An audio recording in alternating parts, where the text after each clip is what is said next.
Queridos hermanos, iniciamos la lección divina de este día viernes 6 de septiembre, viernes de la semana 22 del tiempo ordinario. Por la señal de la Santa Cruz de nuestros enemigos, líbranos, Señor Dios nuestro, en el nombre del Padre, y del Hijo, y del Espíritu Santo. Amén. Señor mío, Dios mío, creo firmemente que estás aquí, que me ves, que me oyes.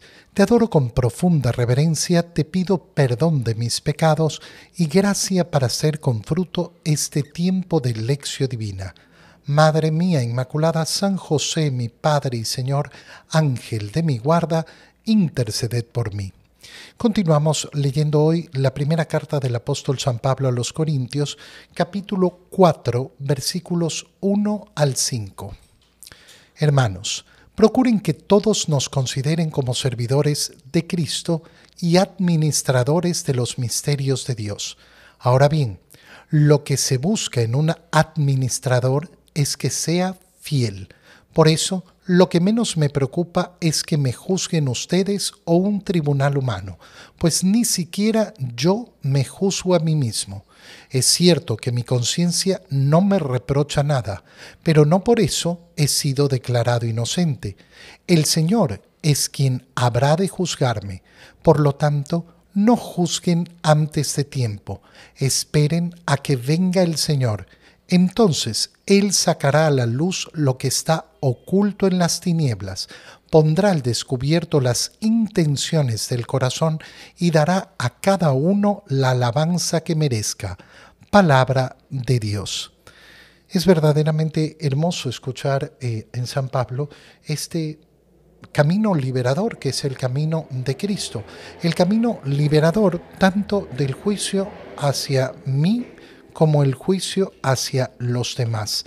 Y es liberador porque nos hace conscientes justamente de lo que la carta a los Corintios nos ha venido transmitiendo, esa falsa sabiduría del mundo, que tendrá su conocimiento y tendrá su validez, pero tiene sus gigantescos límites. Uno de esos límites es la incapacidad de poder realizar un verdadero juicio sobre las personas, sobre mí mismo y sobre los demás. ¿Cómo lo explica San Pablo? Fíjate bien, procuren que todos nos consideren como servidores de Cristo y administradores de los misterios de Dios. ¿Qué es lo que yo debo buscar sobre todas las cosas en mi vida? Que me reconozcan, que me consideren como servidor de Cristo. Como servidor de Cristo. Este debería ser el título más importante de mi vida, de mi existencia. Yo sirvo al Señor. Bueno, ¿a qué dedicas tu vida? Yo dedico mi vida a servir al Señor. ¿Haciendo qué? Haciendo diferentes cosas. Soy ama de casa, soy un trabajador, soy un dueño de empresa, soy un estudiante, soy un sacerdote, soy lo que sea. Pero todos debemos ser reconocidos por lo mismo. Es decir, las actividades que realizamos en este mundo tienen una finalidad clarísima, que es servir a Cristo. Y administradores de los misterios de Dios. ¿Qué significa ser administrador? Administrador significa no ser dueño, no ser propietario. Y yo no soy propietario de nada en este mundo. Fíjate qué importante, qué bello y qué liberador es esto, porque lógicamente que a nivel jurídico, a nivel humano, a nivel legislativo, nosotros tenemos propiedades. Y tener propiedades es justo, sí, por supuesto. Cuando tú te topas con una persona que está en contra de la propiedad privada, bueno, resulta que eso es incompatible con el Evangelio. ¿Por qué? Porque existe un pecado que se llama no robar. Y eso implica que hay bienes que le pertenecen a una persona. Si no existiera propiedad privada, entonces no existiría el pecado de robo. No podría existir. No, pues es que depende de quién lo necesita o quién lo desea con más ardor en su corazón. No existe un pecado que se llama no robarás. y el no robarás está fundamentado en esa propiedad. Pero al final, eso es en la terminología de este mundo. En la terminología espiritual, en la realidad máxima, no somos propietarios. ¿Por qué? Porque no nos llevamos nada de este mundo. Y entonces lo único que somos es administradores temporales. Administradores temporales. Pero San Pablo está hablando de administrar los misterios de Cristo. ¿Y esto qué significa? Significa que yo he recibido el don de la fe. ¿Para qué? Para que lo administre. El don de la fe implica administrarlo para que otros lo reciban y lo conozcan también.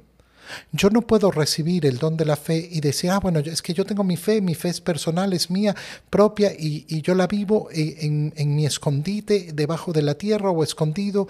No, mi fe es para manifestarse al mundo. Yo debo ser testigo de Cristo delante del mundo. Y continúa entonces San Pablo y nos dice, lo que se busca en un administrador es que sea fiel.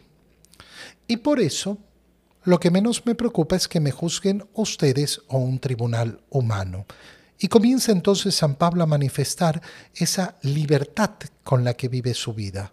Libertad, ¿por qué? Porque no le interesa el juicio del mundo, por aquello que decíamos. El juicio del mundo no va a conocer la fidelidad del corazón. No va a conocer la fidelidad con la que se ha realizado esa misión. Podrá conocer una parte grande, pero no va a poder conocer toda la interioridad del corazón humano. El juicio del mundo, el juicio de cualquiera en este mundo no va a poder llegar a la profundidad. Y entonces, primera cosa, yo no ando pendiente de ese juzgamiento del mundo, sino del de Dios. Y ni siquiera yo me juzgo a mí mismo. Y aquí viene algo sumamente profundo e importantísimo. Es cierto, dice San Pablo, que mi conciencia no me reprocha nada, pero no por eso he sido declarado inocente. Fíjate en la profundidad de lo que está diciendo San Pablo. Yo puedo tener tranquilidad de conciencia, pero resulta que mi tranquilidad de conciencia se puede deber a dos cosas. Uno, que es lo esperable, a que no tenga nada que reprocharme, que yo no tenga ningún pecado que reprocharme. O, segunda alternativa, que yo padezca de inconsciencia. Y esto es una enfermedad muy común en el espíritu. Y de hecho es el peor de los cánceres en el espíritu, la inconsciencia. La incapacidad de reconocer los pecados.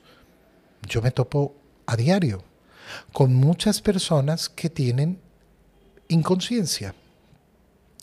No es que no quieren confesar sus pecados o no quieren pedir perdón por sus pecados o no se quieren arrepentir. No. Simplemente son incapaces de mirar. No es que están exceptos de culpa, porque esa incapacidad de la conciencia, eso que se llama la inconsciencia, la mayoría de veces es culpable.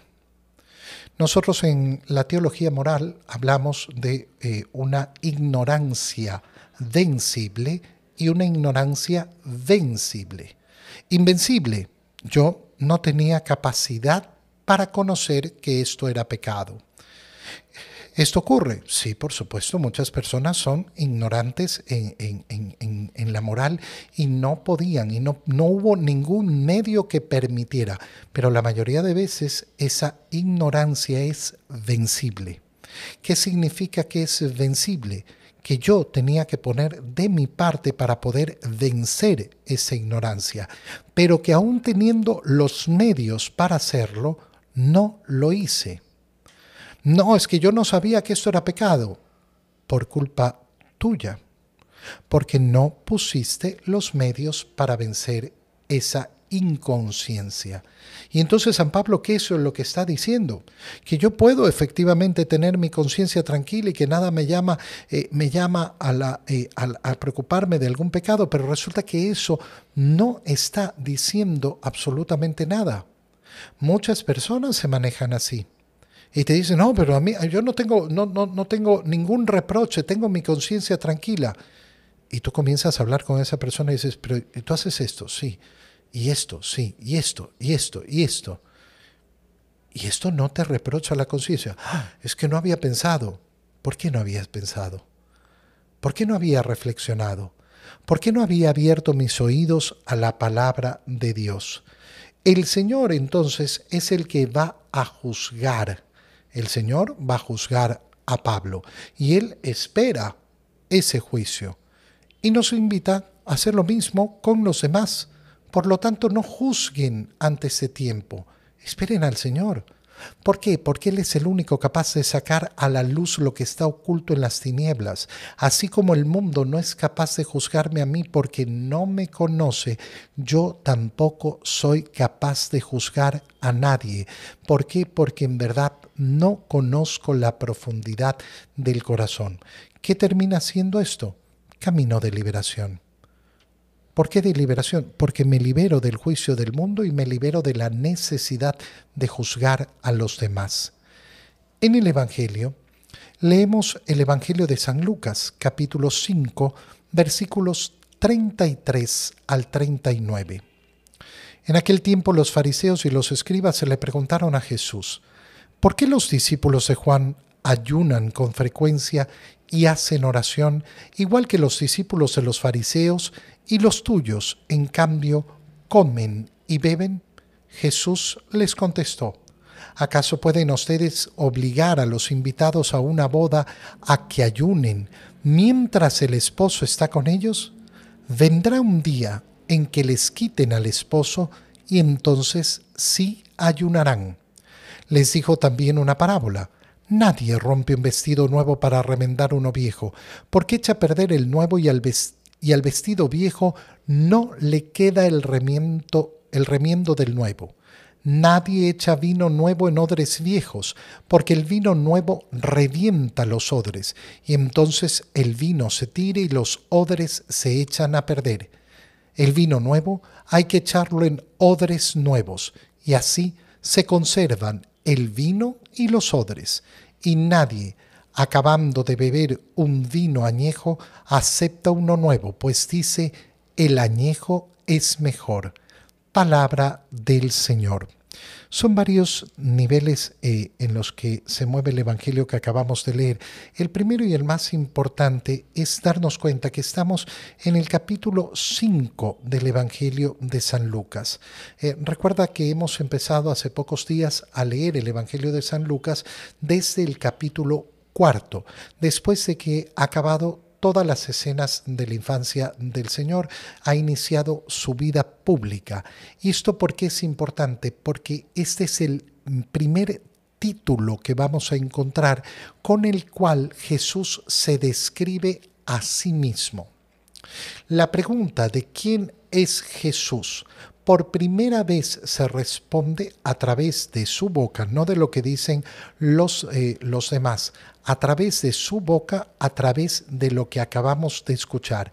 ¿Y cuál es el título que ha utilizado para referirse a sí mismo? El esposo.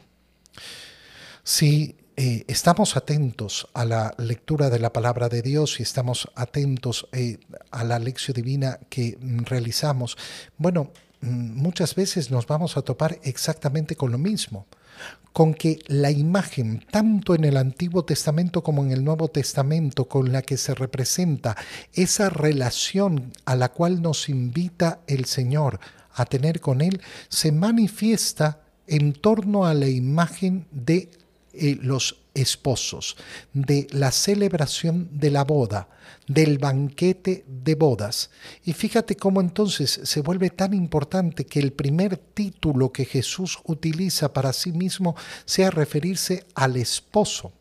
Claro, si una persona conoce las Escrituras o los que se están acercando a preguntarle son los fariseos y los escribas, que tienen que ser conocedores de la palabra.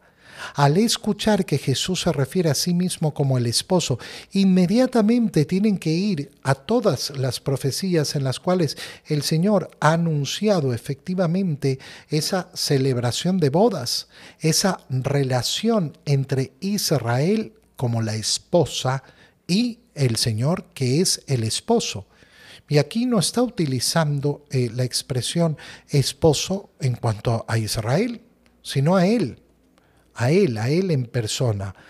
¿Qué le preguntan los escribas y los fariseos? ¿Por qué los discípulos de Juan ayunan con frecuencia y hacen oración igual que los discípulos de los fariseos? Y en cambio, los tuyos comen y beben. ¿Qué qué le están diciendo a Jesús los escribas y los fariseos?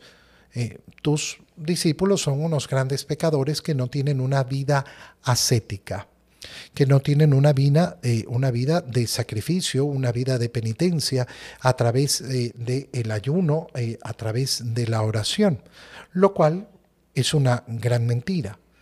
Todos los apóstoles del Señor van a morir mártires, van a entregar su vida, van a sacrificarse ellos mismos por anunciar el Evangelio.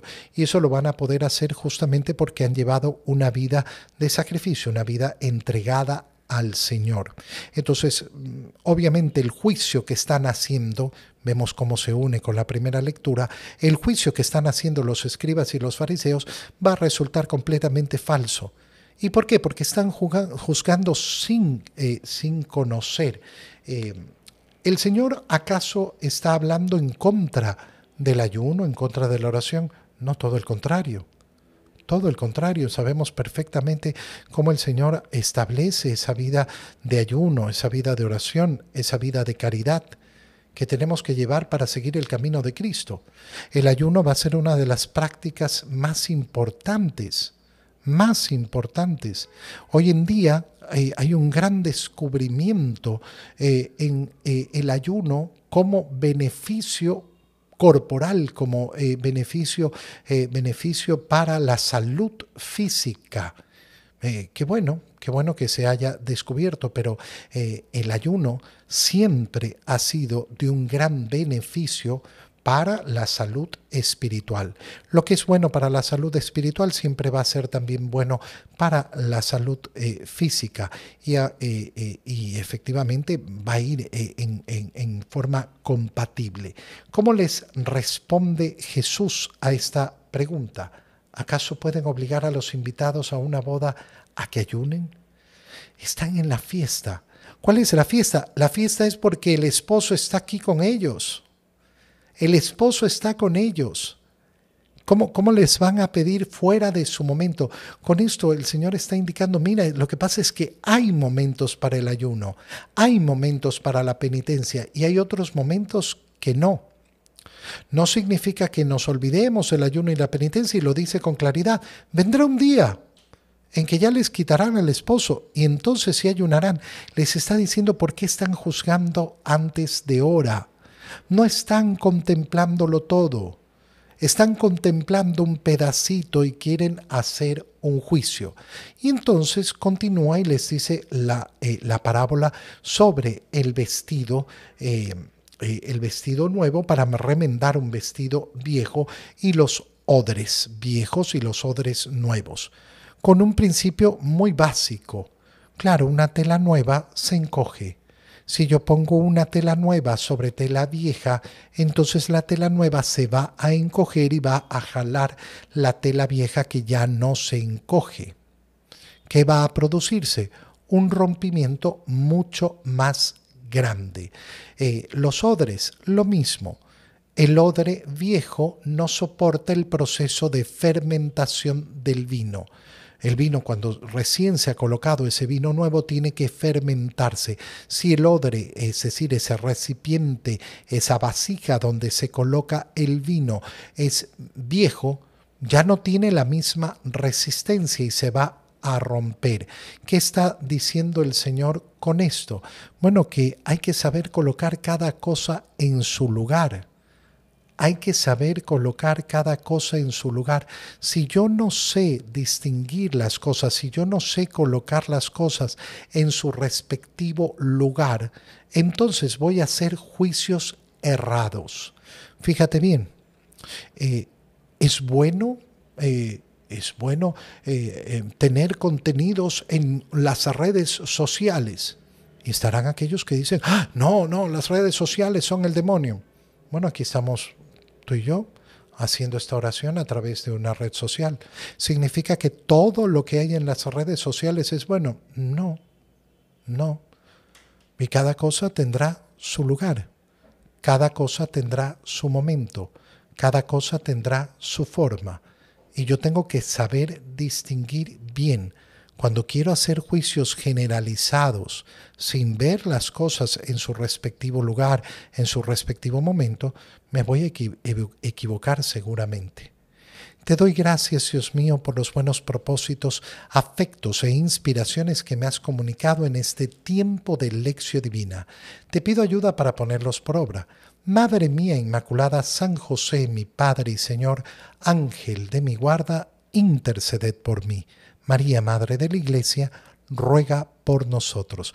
Queridos hermanos, que el Señor los cuide, los bendiga, los proteja en el nombre del Padre y del Hijo y del Espíritu Santo. Amén. Que tengan todos un muy feliz día.